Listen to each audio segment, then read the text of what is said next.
Okay, welcome back to Film for All. This is Nathaniel again. This is my 2022 year in review video, my top 10 movies of 2022 with a few honorable mentions at the beginning. So I'm just going to rattle these off because I've done a take or two of this before, and every time I spend way too long talking all about the honorable mentions. I end up spending like 9 minutes talking about the honorable mentions. This video is supposed to be 10 minutes, so that's not happening this time. Instead, women talking. Good movie. Interesting because it reverses the show don't tell and the tell don't show. Check it out if you're interested in gender studies, gender politics, and sexuality studies, or just film form. Definitely a good one to check out. White Noise. This is what everyone else thinks a Spielberg movie is, and I finally sort of understand what they see in a Spielberg movie. Sort of falls apart in the third act. Not my favorite. But I do think it has some really interesting stuff and some great performances and some great production design. So definitely check it out if that's your cup of tea. Athena. If cinematography or production management is your cup of tea, definitely check out Athena. The one-shots they do, the general overall production, and the level of execution that requires is amazing. It's on Netflix. Really cool movie. Definitely check it out. Barbarian, good. Library Boys, good Australian movie. I'll spend a little bit more time on this one. I managed to catch the world premiere at Austin Film Fest. It's a movie made by a whole bunch of people in their 20s, which is what I'm in. And it was a low-budget movie, but it was still emotionally impactful and really funny. Somehow it managed to balance like sex comedy with some serious subject matter, and we could be laughing 1 minute and then dead silent paying attention the next. I think that was really well executed, and I'm excited to see what they do next. Okay, This Place Rules, Andrew Callahan documentary, great. Lost City, great rom-com. Top Gun Maverick, great movie. I don't love it as much as everyone else does, but I do think it's really well executed, and yeah, great. Cyrano, great comedy, or not comedy, a little bit of a comedy, but great comedy, drama, romance. Very good. And musical. It's a very good movie. Definitely check it out. Peter Dinklage does great. Okay, let's hop into the top 10 so I don't spend another 35 minutes talking about stuff that isn't even the top 10. So, number 10, Ambulance. Bayhem. It's very good. I feel like Bay's been undergoing a little bit of a renaissance since, like, I feel like maybe you can trace it back to the Lindsay Ellis videos where she applied all the critical theories to the Transformers series.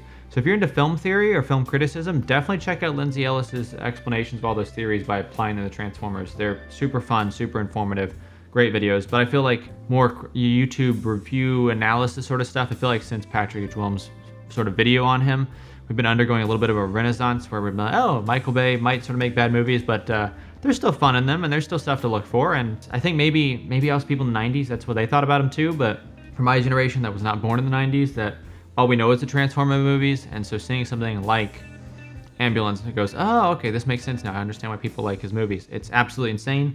It is a strong case is made in the movie that every movie can be bettered with a drone shot. If it gets boring, just drone shot. Gets boring, drone shot. It is a little overlong. I did cheer for product placement in it, which is the only movie I've ever been like, yeah, Coke.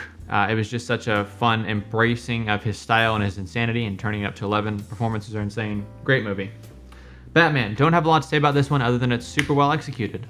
I'm a big Batman 1966 fan, but this might be a close second just because it creates a new world for him to live in. I struggle with some of the more realistic adaptations of him because I just find the man running around in a bat suit a little bit silly then, like the Nolan adaptations, even though they are so great. But this creates a whole new world. It feels like a different place with different morals, codes, ethics, and sort of a different environment. And it does a great job just being a good detective story, a good movie, well structured, well plotted, well shot. And I think if you're going into this like as an audience member, you're just going to enjoy it. And if you're going into it as a filmmaker, I think there's a lot to look for in this movie and just to pay attention to because it's just so well done. Now, next is probably one of my more controversial opinions. It's Everything Everywhere All at Once. I don't love this movie. But I do think it deserves to be in the top 10. I want to see more movies made like this with a unique perspective, with a unique take on film, and with an experimentation with the form. And I think it's really well told, really well executed, and really original. And so I can never deny that. And I think that's great. The humor and stuff, not my cup of tea. And so that sort of held it back from being like I know everyone else really, really loves it. A lot of my friends said it's their favorite of the year. But its humor is not entirely for me. I'm not generally a comedy guy in general as well. And so going into that, objectively, it's amazing. Personally, it's not entirely my thing. I don't love it. Really great movie, really well done, but just not for me. Elvis. I'm a big fan of the Memphis blues scene, and I'm a big fan of Memphis Stax, the Stax Records company there. So Memphis music has always been a little bit in the back of my head. Memphis rap, not so much, but I'm gonna try some more. Not a big Elvis fan, but I am a mild Elvis enjoyer, especially since the movie and getting to see it and getting to re-listen to some of the music. But it's a really good movie, really creative. Baz Luhrmann does great. I was hoping it'd be a little bit more insane, a little bit more along the lines of something like Romeo and Juliet, which I saw this summer and just thought was phenomenal. But I do understand the choice to go a little bit more normal, but still be creative, still push stuff forward. And I think it's just sort of a super fun movie. I don't really have anything to say about it. Like, nothing like stuck out other than my overall enjoyment of the whole thing. And so nothing blew me away, but I was also thoroughly entertained the whole time. Okay, next one, Bones and All. Great movie. I definitely think it does something very interesting, and that it very simply just challenges love and our conception of it. We often think of horrible people can't love, but this challenges us on that, and it challenges our empathy for us to be more empathetic, which I think is very valuable in a time where we're often so divided. And I think that that is an important message in a challenging film. I also really appreciate that it never goes for the easy answer. It never goes, oh, cannibalism just means drug addiction. Oh, cannibalism just means sexuality. But it sort of points that cannibalism can be anything, and it sort of makes that really challenging. And I don't like movies with clear thematic stuff that you're like, oh, it just means this. I don't like that, and so I appreciate that it didn't go for that and instead tried to leave it a little bit more open, and it just challenged you on an empathetic level, and I really appreciated that. So as an audience member, that's what I really appreciated. Filmmaking-wise, it's just really solid, really great performances, great shot selection, great pacing. I think it's really good. Bardo, this one, oh boy, this might be my strangest movie experience of the year. Birdman is in my top 10 still. I rewatched it last night. I'm not sure if I'm going to keep it there. So I'm an Inarritu fan a little bit, and Bardo, I was like, I'll catch it. I'll watch it. It's strange. It's uncanny. That's the best way to describe it. The constant use of wide-angle lenses distorts everything to an uncanny level. The CGI is uncanny as all get out. It's very strange. That being said, I wasn't sure if I ever connected with the characters or really anything, but the strangest part was whenever the reveal happens at the end and she's giving her speech, and I just broke down crying. I don't know why.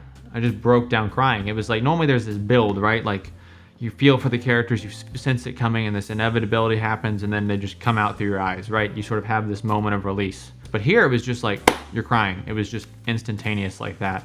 And I don't know what caused that. It was so strange. It was just like, I don't really know if I like this. I sort of find it annoying and off-putting, but I also am interested.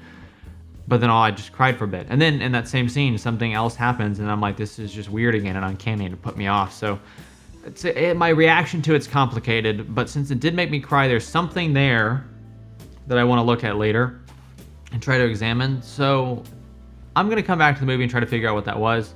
And I want to put it this high on the list just because it impacted me obviously in some way, and I'm interested to see what that was.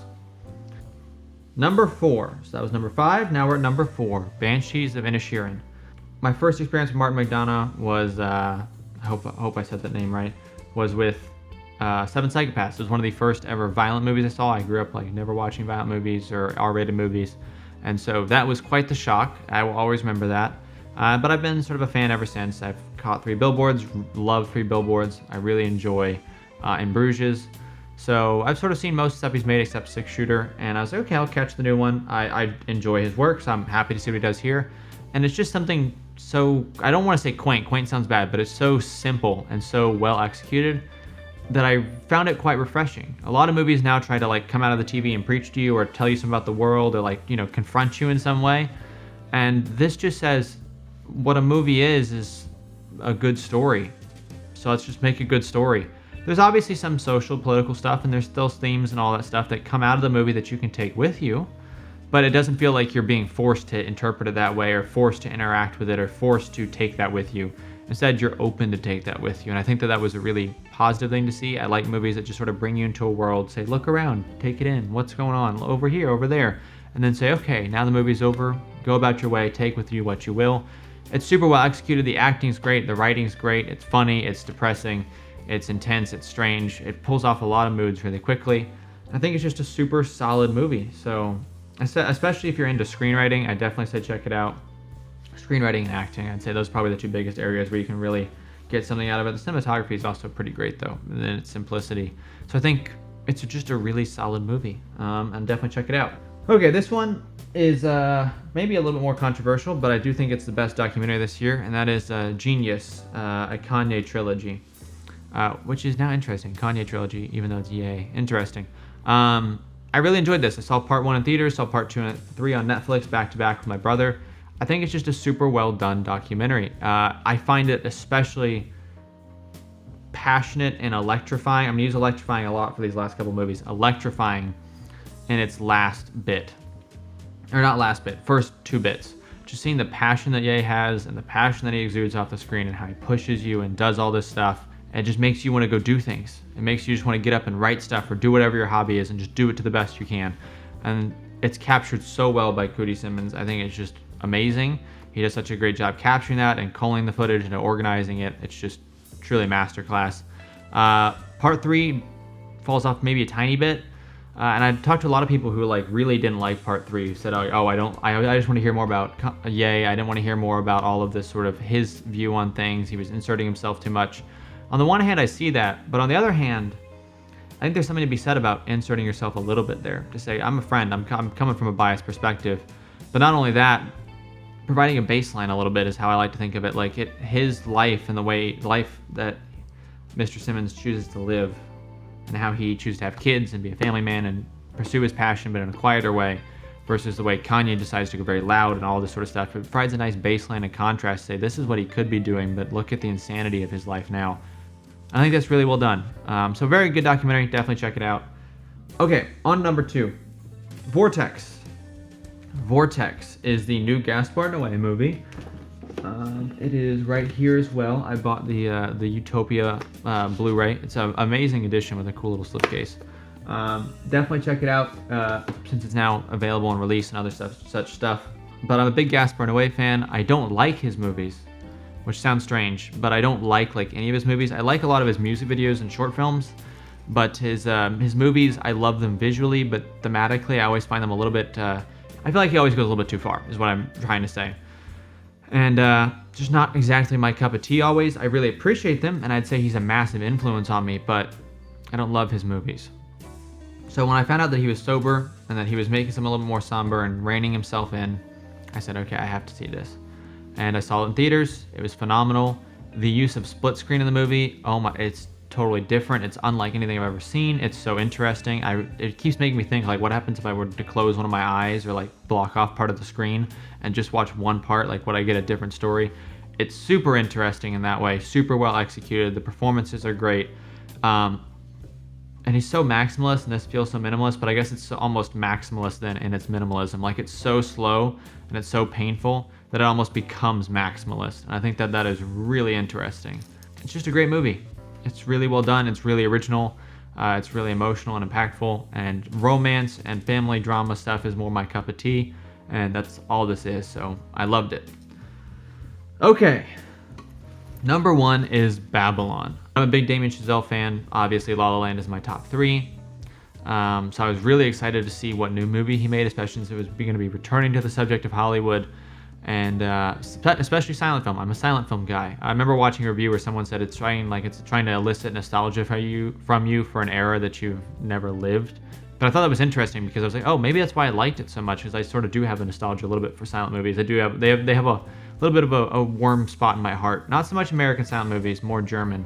But I still have that warm spot a little bit for silent movies. I think that was super cool. So maybe that is part of the reason why I liked it. But overall, I just liked that it was sort of base. Like, not base is in like a way of like, base is in degraded, I guess, a little bit. Like, it was like just a return to movies as insanity. A return to movies as sort of this sort of silly, pornographic, dark, sort of not the most classy art form. And I love the return to that a little bit. And just the return to the just extravagance and elegance, but also depravity of it all. And it doesn't shy away from that, but it also doesn't fully glorify it. I would be amiss to say that it doesn't glorify it, because it definitely does a little bit. But I think the ending holds the key to that movie, where it really does write a fine line between glorification and showing that out of all this horrible stuff, great things come. And so there's definitely a little bit of glorification in there. But I think there's this really fine and very clever line tread where it goes, yeah, all this horrible stuff happens, but look at what else it's able to create and look at how it can help us through our trauma, through our past, and all the people it inspires. I think there's something truly great there. I think it forms a great diptych with La La Land by sort of La La Land being the aspiring dreams going well, and this being going the reality going poorly, but that both have their beauty, both have their hope, and both have their insanity. It's not a masterpiece by any means. I mean, I might say that on rewatch that it is a masterpiece. There's no 10 out of 10s for me this year, but it's pretty darn close. It might end up becoming a 10 out of 10, as will Vortex probably become a 10 out of 10. But it's just so well executed. If you're into cinematography, it's great for that. If you're into production design, great for that. If you're into story, a little rough there at times, but also great for that.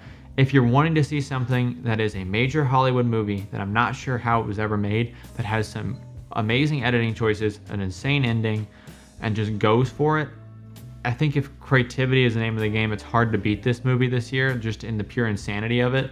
And I do think that insanity will be off-putting for a lot of people. But at my point, and with the amount of movies I've seen, I'd rather have a little bit of a rough outline, a little bit of a rough sketch of a great idea than a great sketch of a pretty okay idea. And so that's what this movie was. At times it's a little rough, at times it's poorly plotted. It just slows down a little bit. Maybe characterization, maybe the messaging could be a little bit better, but that's sort of part of the deal of it. It's a movie. Movies are silly. Movies are out there. Movies are sort of dumb. And it acknowledges that, and it puts it at the forefront and just says, let's roll with it. Let's make it the most extravagant, elegant, sort of insane thing we can. And I think it's just great. I really don't know what else to say about it. It's great. Definitely check it out. So yeah, that's my top 10 of 2022 video. And this is just the beginning of the conversation, though. Obviously, a top 10 list is good because it just provides some general context for stuff. And it says, this is what impacted me, this is what I sort of found interesting. But the real conversation is the whys, getting into the details. And so let's start that conversation. If you like the video, like it, subscribe, leave a comment, and let's start beginning a conversation. Tell me what you like this year, what your favorite movie was. Tell me why. Let's start having a conversation. Even if you know me, leave a comment, just so we can have a little bit of a conversation. And yeah, I think there's a lot to be done here, and looking forward to next year, looking forward to what's going to be coming around the corner. And in the meantime, I'm working on a video essay for the beginning of February. But before that, there will be a short podcast episode on Dennis Hopper's The Last Movie, which is a movie probably none of you have seen, but you should definitely check it out. It's probably the most insane American movie probably ever produced, although Babylon might give it its run for its money now. In the meantime, adios, have a good week, have a good life, and enjoy yourself, read some books, maybe watch a movie or two. Just have a good time.